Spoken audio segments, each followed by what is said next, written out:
आज हम डिस्कस करेंगे यूनिक्स एंड शेल प्रोग्रामिंग की यूनिट 7 के कुछ टॉपिक्स। यूनिट 7 है एसेंशियल सिस्टम एडमिनिस्ट्रेशन, जिसमें हम डिस्कस करेंगे कि सिस्टम एडमिनिस्ट्रेशन क्या होता है, सिस्टम एडमिनिस्ट्रेट कौन करता है, ये टॉपिक्स हम डिस्कस करेंगे।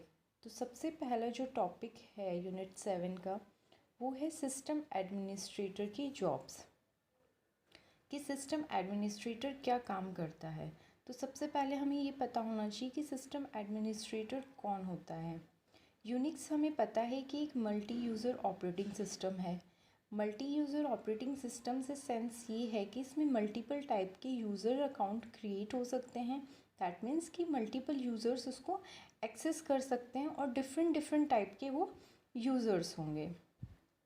जो मल्टीपल टाइप के यूज़र्स हैं उनमें से एक टाइप का यूज़र होता है सुपर यूज़र, या जिसको हम रूट यूज़र भी बोलते हैं। जो रूट यूज़र या सुपर यूज़र होता है उसका काम होता है कि यूज़र अकाउंट्स को मैनेज करना और पूरे सिस्टम का एडमिनिस्ट्रेशन करना। मतलब पूरे सिस्टम को जो एडमिनिस्ट्रेट करके चलेगा वो काम होता है रूट यूज़र का। अब हम डिस्कस करेंगे कि सिस्टम एडमिनिस्ट्रेटर की क्या क्या जॉब्स हैं, मतलब क्या क्या काम, वो क्या क्या टास्क परफॉर्म करता है। तो जो 7.1 फर्स्ट टॉपिक है 7th यूनिट का वो है कि सिस्टम एडमिनिस्ट्रेटर की क्या जॉब्स हैं। तो हम डिस्कस करेंगे कि एसेंशियल ड्यूटीज़ क्या हैं सिस्टम एडमिनिस्ट्रेटर की। तो सबसे पहली जो ड्यूटी है वो है अकाउंट प्रोविजनिंग। अकाउंट प्रोविजनिंग का मतलब है कि जो यूज़र अकाउंट्स हैं उनको मैनेज करना, यूज़र को क्रिएट करना, यूज़र को डिलीट करना किसी ऑलरेडी एग्जिस्टिंग को, जो यूज़र है उसके जो अकाउंट यूज़र अकाउंट है उसकी प्रॉपर्टीज़ को चेंज करना, जैसे कि उसका पासवर्ड हो गया। यूज़र की जो परमिशन होती है किसी भी फाइल को एक्सेस करने की, कौन सी परमिशंस है, मतलब उसको कौन एक्सेस कर सकता है, और उसकी ओनरशिप जो है उसको चेंज करने का काम। ये सारे जो काम हैं वो, ये जो सारे टास्क हैं ये परफॉर्म किए जाते हैं सिस्टम एडमिनिस्ट्रेटर के द्वारा। दैट मीन्स कि रूट यूज़र जो है इन सारे टास्क को परफॉर्म करता है। उसके अलावा ग्रुप्स क्रिएट करना, उन ग्रुप्स को मैनेज करना, ये सारे टास्क भी हमारा सिस्टम एडमिनिस्ट्रेटर करता है। नेक्स्ट जो इसका जॉब है या टास्क है वो है maintaining system log and profiling the user. कि जो सिस्टम लॉग है, सिस्टम है उसकी परफॉर्मेंस को मॉनिटर करना। अगर कोई भी फाइल या प्रोग्राम है जिसकी वजह से सिस्टम स्लो हो रहा है या सिस्टम में कोई प्रॉब्लम आ रही है तो ये उसको रिमूव करता है। उसके साथ ही जो टेम्प्रेरी फाइल्स क्रिएट होती हैं उनको टाइमली रिमूव करना। तो उस पूरे सिस्टम में क्या चल रहा है उन सबको मेंटेन करने का काम भी सिस्टम एडमिनिस्ट्रेटर का होता है। नेक्स्ट इसका टास्क है कि बैकअप्स को परफॉर्म करना। जो भी इम्पॉर्टेंट डेटा होता है उसके बैकअप्स बहुत इम्पॉर्टेंट होते हैं कि अगर सिस्टम में कोई भी प्रॉब्लम हो तो हम बैकअप के थ्रू वापस से उनको रीस्टोर कर सकते हैं। तो जो भी इम्पॉर्टेंट प्रोग्राम्स हैं या डेटाबेस हैं उसको बैकअप करने का काम, और अगर ज़रूरत पड़े तो उसको रीस्टोर करने का काम, ये दोनों ही काम जो हैं वो सिस्टम एडमिनिस्ट्रेटर के द्वारा किए जाते हैं। उसके बाद है installing and upgrading software.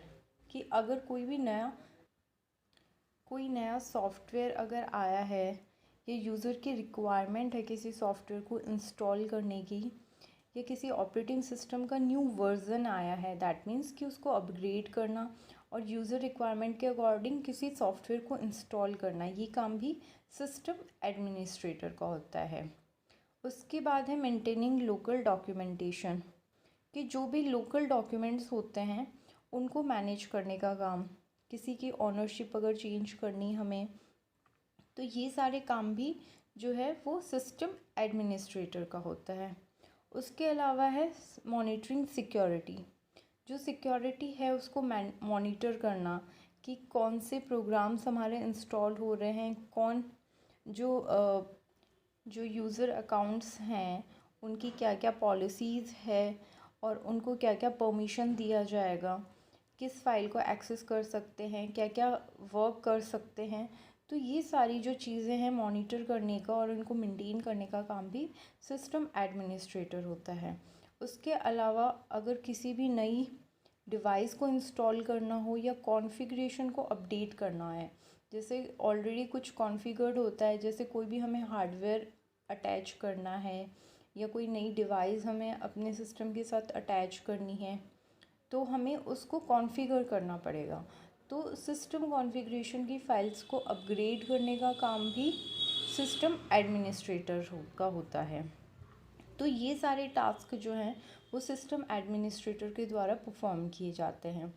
System administrator से अगेन हमारा सेंस है कि ये सारे काम रूट यूज़र करता है, क्योंकि जो सुपर यूज़र होता है वही सिस्टम एडमिनिस्ट्रेशन का काम करता है। तो एक तरह से हम कह सकते हैं कि सिस्टम एडमिनिस्ट्रेटर जो है वो रूट यूज़र है। तो ये सारे के सारे जो टास्क हैं वो कौन परफॉर्म करता है? रूट यूज़र परफॉर्म करता है।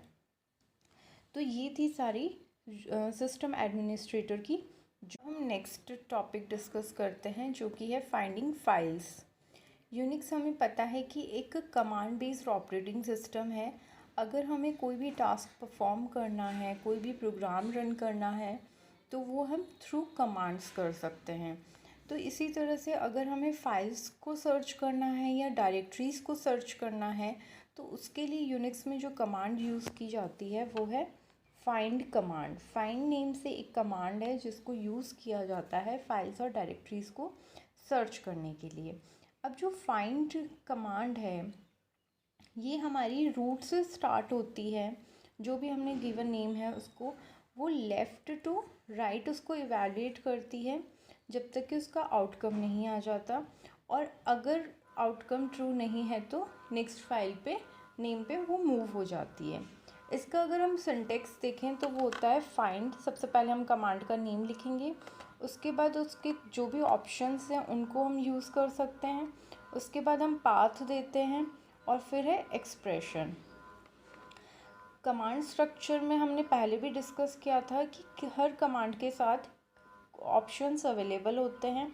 जो क्या हमने ऑप्शन दिया है उसके बेसिस पे ये कमांड जो है डिफरेंटली वर्क करेगी, कि क्या आउटपुट रहेगा हमारा वो डिपेंड करता है कि हमने क्या ऑप्शन दिया है। तो यहाँ पे हम पर्टिकुलर एक ऑप्शन देंगे डिफरेंट ऑप्शंस में से। उसके बाद है पाथ। पाथ का मतलब वो पाथ हम देंगे यहाँ पे जो हमें जहाँ पे हमें सर्च करना है। फॉर एग्ज़ाम्पल कि अभी हमारी करंट डायरेक्टरी हम किसी पर्टिकुलर डायरेक्टरी में हैं, लेकिन हमें किसी दूसरी डायरेक्टरी के अंदर फ़ाइल को सर्च करना है, तो हमें क्या करना पड़ेगा? हमें पूरा यहाँ पे पाथ देना होगा उस डायरेक्टरी का। तो जहाँ पे हमें फ़ाइल को सर्च करना है उस डायरेक्टरी का हमें क्या देना होगा? पाथ देना होगा। उसके अलावा यहाँ पे हैं एक्सप्रेशंस, जो कंडीशंस पे डिपेंड करता है। मतलब जो भी एक्सप्रेशन देंगे तो उस एक्सप्रेशन को जो फाइल सेटिस्फाई करेगी वो पर्टिकुलर फाइल्स जो हैं वो हमारे एज अ आउटकम आएंगे। हम कुछ एग्जांपल्स के थ्रू भी इसको देखेंगे। अब ऑप्शन जो होता है वो सिंबॉलिक लिंक को कैसे यूज़ होगा वो डिफ़ाइन करता है। पाथ ये स्पेसिफाई करता है कि फ़ाइल हमें कहाँ सर्च करनी है। अगर हमने कोई भी पाथ नहीं दिया है तो फ़ाइल जो सर्च होगी वो हमारी करंट डायरेक्टरी में सर्च होगी। मतलब जिस डायरेक्टरी में हम अभी हैं उस डायरेक्टरी के अंदर उस फाइल को सर्च किया जाएगा। एक्सप्रेशन में सीरीज़ होती है, ऑप्शंस के टेस्ट होते हैं और एक्शंस होते हैं जो जो भी पाथ दिया हुआ होता है उस पाथ पे जो भी फाइल्स हमें मिलती है उस पर अप्लाई होते हैं। जैसे हम देखते हैं किस तरह से होते हैं। फॉर एग्ज़ाम्पल हमने एक्सप्रेशन दिया है -a टाइम n। अगर हमने कोई पर्टिकुलर पाथ दिया है और हमने ये लिखा है a टाइम n कोई भी टाइम की वैल्यू हम दे सकते हैं, तो इसका मतलब ये है कि जो फाइल n डेज़ पहले एक्सेस हुई थी वो हमें एज ए आउटपुट मिलेंगी। मतलब जिस फाइल ने ये कंडीशन सेटिस्फाई किए वो हमें एज ए आउटपुट मिलेगा। अगर -c टाइम n लिखा है हमने, इसका मतलब है कि जिस फाइल का स्टेटस n डेज़ अगो चेंज हुआ है। दैट मीन्स फॉर एग्ज़ाम्पल यहाँ पे हमने n की जगह 5 लिख दिया, और अब अगर हम इस एक्सप्रेशन को यूज़ कर रहे हैं तो जिन फाइल का स्टेटस 5 दिन पहले चेंज हुआ है वो सारी फाइल्स हमें एज ए आउटपुट मिलेंगी। अगर हमने लिखा है हाइफन m टाइम n। और जिन फाइल्स के लिए रिटर्न ट्रू रिटर्न करेगा वो होंगी जिन फाइल का कंटेंट हमने मॉडिफाई किया है। सी, दोनों में चेंज है थोड़ा सा, क्योंकि स्टेटस हम बिना मॉडिफिकेशन किए भी उसको चेंज कर सकते हैं, लेकिन फाइल का अगर कंटेंट चेंज हुआ है n डेज पहले तो वो हमें एज ए आउटपुट मिलेंगी। उसके बाद है नेम पैटर्न, मतलब कोई पर्टिकुलर हमें नेम चाहिए। फॉर एग्ज़ाम्पल कि फ़ाइल का नाम है file1, तो हमें क्या करना होगा, हमें ये एक्सप्रेशन चूज़ करना होगा नेम, और उसके बाद उस फाइल का नाम लिखना होगा। तो जिस फाइल का नाम file1 है वो हमें एज ए आउटपुट मिलेगी। आई अगर हम लिखते हैं आई नेम, तो ये क्या हो जाएगा, केस इनसेंसिटिव हो जाएगा। ये जो हमें आउटपुट देगा वो केस सेंसिटिव होगा। मतलब अगर हमने कैपिटल में लिखा है तो सिर्फ कैपिटल, जिस कैपिटल में लिखा हुआ ही उस पैटर्न को मैच करेगा। आई नेम के केस में वो केस इनसेंसिटिव हो जाएगा, मतलब अपर केस हो लोअर केस हो कोई फ़र्क नहीं पड़ेगा। वो अगर हमें एग्जैक्टली सेम करेक्टर्स मिल गए, सेम नेम मिल गया, भले वो अपर केस में हो लोअर केस में हो, तो वो एज ए आउटपुट हमें फाइल रिटर्न होगी। उसके बाद है पाथ पैटर्न।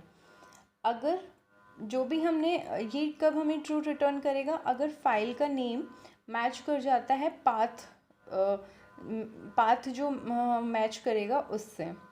साइज़ एंड, अगर जो भी हमने साइज़ दिया है फाइल की पर्टिकुलर साइज़ होती है वो, फॉर एग्ज़ाम्पल 500 MB अगर हमने लिखा है तो 500 MB जिस फाइल की साइज़ होगी वो हमें एज ए आउटपुट मिल जाएगी। PERM ये होता है परमिशन के लिए, तो हमें पर्टिकुलर परमिशंस फाइंड करनी है कि जिन फाइल्स के ऊपर ये पर्टिकुलर परमिशंस हैं वो हमें एज ए आउटपुट मिले। फॉर एग्ज़ाम्पल हमने लिख दिया जैसे परमिशन 710, तो 7 का मतलब होता है, जैसे हम CH मोड के अंदर पढ़ते हैं, CH मोड जो कमांड होती है उसमें, कि 7 रिफ्लेक्ट करेगा कि जो यूज़र है उसको सारी परमिशन है। 1 का मतलब होगा कि जो ग्रुप के मेंबर्स हैं उनको सिर्फ एग्जीक्यूट की परमिशन है, और 0 का मतलब है कि ग्रुप और यूज़र के अलावा जो मेंबर्स हैं उनको कोई भी परमिशन नहीं है उस पर्टिकुलर फाइल को रीड करने की। तो जिन जिन फाइल्स के अंदर यूज़र को सारी परमिशन है, ग्रुप पे सिर्फ एग्जीक्यूट की परमिशन है, और अदर मेंबर्स को कोई भी पर्टिकुलर परमिशन नहीं है, तो वो सारी फाइल्स हमें एज अ आउटपुट रिटर्न हो जाएंगी। अगर हमें लिखना है टाइप C, तो ये बताएगा कि फ़ाइल जो है वो किस टाइप की है। जैसे अगर हमने लिखा है B, तो इसका मतलब क्या होगा, ब्लॉक डिवाइस फाइल है। अगर हमने लिखा है D, तो मतलब वो डायरेक्टरी है। मतलब जो हम सर्च कर रहे हैं वो हम डायरेक्टरी सर्च कर रहे हैं, फाइल सर्च कर रहे हैं, डिवाइस फाइल कर रहे हैं, क्या कर रहे हैं उस पर। उसके अलावा है नेक्स्ट जो एक्सप्रेशन है वो है यूज़र नेम। अगर हमने यूज़र नेम के आगे जो भी XYZ यूज़र नेम लिखा होगा, तो जिन फाइल्स का वो पर्टिकुलर यूज़र होगा वो फाइल्स हमें एज ए आउटपुट रिटर्न हो जाएंगी। तो ये सारे एक्सप्रेशंस जो हैं वो हर फाइल जो हमने पाथ दिया है उस पाथ में हर एक फाइल के लिए इवैल्यूएट होंगे, जो भी हमने एक्सप्रेशन दिया होगा वो, और उसके बाद में कुछ एक्शंस परफॉर्म होंगे। देखेंगे कि हम क्या क्या एक्शंस परफॉर्म कर सकते हैं, मतलब जो भी एक्सप्रेशन हमारा इवैल्यूएट होगा उसके बेसिस पे हम क्या क्या एक्शंस जो हैं वो ले सकते हैं, ठीक है, और उनके क्या क्या इफ़ेक्ट रहेंगे। अगर हमने कोई भी एक्शन डिफ़ाइन नहीं किया है, स्पेसिफाई नहीं किया है, तो जो प्रिंट एक्शन है वो हमारा परफॉर्म होगा जितनी भी मैचिंग फाइल्स हैं उनके लिए। तो क्या क्या एक्शन हम परफॉर्म कर सकते हैं, सबसे पहला है डिलीट। तो जिन फाइल्स के लिए हमारा एक्सप्रेशन ट्रू आया है वो हमारी क्या हो जाएंगी, डिलीट हो जाएंगी। अगर हमने ये एक्शन लिखा है तो जो फाइल्स हमारी मैच हो गई, जिनके लिए एक्सप्रेशन मैच हो गया, वो डिलीट हो जाएंगी। नेक्स्ट है एग्जीक्यूट कमांड। ये क्या कर देगा, गिवन कमांड, मतलब जो भी हमने कमांड दे रखी है वो कमांड जो है वो एग्जीक्यूट होगी, किसके लिए, उस हर मैचिंग फाइल के लिए जिसके लिए एक्सप्रेशन ट्रू आया है हमारा। मतलब यहाँ पे हमने एक्सप्रेशंस लिखे हैं, अब जिन फाइल्स को ये एक्सप्रेशन मैच करेंगे उसके लिए क्या होगा, एग्जीक्यूट कर देगा, ये गिवन कमांड को एग्जीक्यूट करेगा। ओके कमांड, एग्जीक्यूट की तरह ही है, लेकिन पहले वो यूज़र से कंफर्म करता है। ls कमांड लिस्ट कर देता है जितनी भी फाइल्स, मैचिंग फाइल्स होती हैं उनको। और प्रिंट कमांड, ये बाय डिफ़ॉल्ट का एक्शन भी हम बोल सकते हैं, क्योंकि हमने अभी देखा कि अगर कोई एक्सप्रेशन स्पेसिफाई नहीं है कि क्या एक्सप्रेशन, क्या एक्शन होगा पर्टिकुलर एक्सप्रेशन के ट्रू होने पे, तो प्रिंट एक्शन जो है वो परफॉर्म हो जाता है। तो प्रिंट एक्शन क्या करता है कि जो भी मैचिंग फाइल्स हैं उनके नेम को प्रिंट कर देता है। तो ये सारे एक्शंस जो हैं वो परफॉर्म किए जा सकते हैं मैचिंग फाइल के लिए। अब हम कुछ एग्जांपल्स डिस्कस करते हैं। जैसे सबसे पहले एग्जांपल है search a file with specific name, कि हमें किसी स्पेसिफिक नेम से फाइल को सर्च करना है। तो हम क्या यूज़ करेंगे, नेम एक्सप्रेशन यूज़ करेंगे। सबसे पहले फाइंड कमांड यूज़ करेंगे। उसके बाद ये जो भी हमारा करंट डायरेक्टरी है उसके अंदर ही सर्च करेगा। फिर हमें नेम एक्सप्रेशन मैच करना है। वो एक्सप्रेशन क्या है, abc.txt, मतलब कि इस एक्सप्रेशन से जो भी फाइल का नेम एक्सप्रेशन जो है वो मैच होगा, वो फाइल हमारे एज ए आउटपुट आ जाएगी। अगर हमें डायरेक्टरी सर्च करनी है यूजिंग नेम, तो हम क्या करेंगे, फाइंड, जो हमने पाथ दिया है वो करंट डायरेक्टरी का, टाइप किस टाइप की है, जैसे हमने जो एक्सप्रेशन थे हमारे इसमें यहाँ पे देखा था टाइप सी, जैसे लिखा था वैसे ही बी होगा ब्लॉक डिवाइस के लिए और डी होगा डायरेक्टरी के लिए। तो अगर हमें डायरेक्टरी सर्च करनी है तो हम यहाँ पे क्या लिखेंगे, किस टाइप की डायरेक्टरी वो है, और उस डायरेक्टरी का नेम क्या होना चाहिए, dir। तो जिस नाम की डायरेक्टरी dir आएगी, मैच हो जाएगी, वो हमारी एज अ आउटपुट आ जाएगी। अगर हमें कोई फाइल सर्च करनी है विद पर्टिकुलर पैटर्न, जैसे फॉर एग्जांपल कि जितनी भी टेक्स्ट फाइल्स हैं वो मुझे एज अ आउटपुट चाहिए। अब फाइल का नाम कुछ भी हो सकता है, तो मैं यहाँ पे क्या करूँगी, पैटर्न जो मैचिंग हम देखते हैं उसके अंदर स्टार जो होता है उसका मतलब होता है एनी नंबर ऑफ कैरेक्टर। तो एनी नंबर ऑफ कैरेक्टर हो सकते हैं, बट उसके लास्ट जो 4 कैरेक्टर्स हैं वो क्या होंगे, .txt। ठीक है, तो ये फाइंड करेगा नेम किससे मैच होना चाहिए, XYZ कुछ भी नेम हो, .txt होना चाहिए। अगर हमें फ़ाइल को डिलीट करना है कन्फर्मेशन के साथ, तो हम क्या करेंगे, फाइंड करेंगे नेम से उस पर्टिकुलर फाइल को। उसके बाद में हम एग्जीक्यूट करवाएंगे। हमें क्या एग्जीक्यूट करवाना है, पर्टिकुलर कमांड एग्जीक्यूट करवानी है।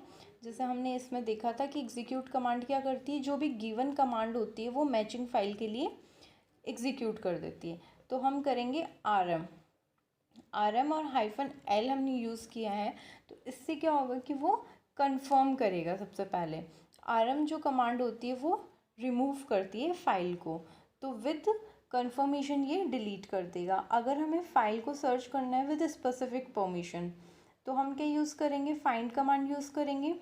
उसके बाद हमने एक्सप्रेशन यूज़ किया है परमिशन जिस पर्टिकुलर फाइल्स पे ये परमिशंस होंगी वो हमें एज ए आउटपुट मिलेगी। यहाँ पे फर्स्ट जो डिजिट होती है वो डिफाइन करती है परमिशन ऑफ यूज़र, जो ओनर होता है उसकी। सेकंड जो है वो डिफाइन करती है ग्रुप की परमिशंस, और जो लास्ट होती है वो डिफाइन करती है अदर्स की। दैट मीन्स कि जो ग्रुप है, जैसे 0 का मतलब होता है no read, no write, no execute. ठीक है, 1 का मतलब होता है ओनली एग्जीक्यूट, 2 का मतलब होता है राइट, 3 का मतलब होता है राइट एंड एग्जीक्यूट। ये सब हम परमिशन जो चैप्टर है परमिशंस हम जब देखते हैं उसमें हम chmod जो कमांड है उसमें भी हम डिस्कस करते हैं या देखते हैं। तो परमिशन, स्पेसिफिक परमिशन हमें ये चाहिए। तो यूज़र के लिए वो रीड भी कर सकता है, राइट भी कर सकता है, एग्जीक्यूट भी कर सकता है जिस फाइल को। ग्रुप के जो मेंबर्स हैं वो भी रीड राइट एग्जीक्यूट कर सकते हैं, और अदर्स को जिस फाइल पे कोई भी परमिशन नहीं है, तो इन कंडीशन को सेटिस्फाई करने वाली जो भी फाइल होगी वो हमें एज ए आउटपुट मिल जाएगी। उसके बाद नेक्स्ट एग्जांपल है कि हमें एक फ़ाइल सर्च करनी है जो लास्ट 7 डेज से मॉडिफाई हुई है। तो हम क्या करेंगे, एम टाइम एक्सप्रेशन को यूज़ करेंगे और एन की वैल्यू क्या हो गई 7, मतलब कि लास्ट 7 डेज़ के अंदर जो भी चेंजेस हुए हैं, मॉडिफाई हुए हैं जिस फाइल में, वो हमें एज ए आउटपुट शो हो जाएगा। तो ये था कि किस तरह से फाइंड कर सकते हैं हम किसी भी फाइल को या डायरेक्टरी को, क्या क्या एक्सप्रेशन उसके साथ यूज़ कर सकते हैं। नेक्स्ट क्लास में, नेक्स्ट वीडियो लेक्चर में हम इसके नेक्स्ट टॉपिक्स डिस्कस करेंगे। Thank you.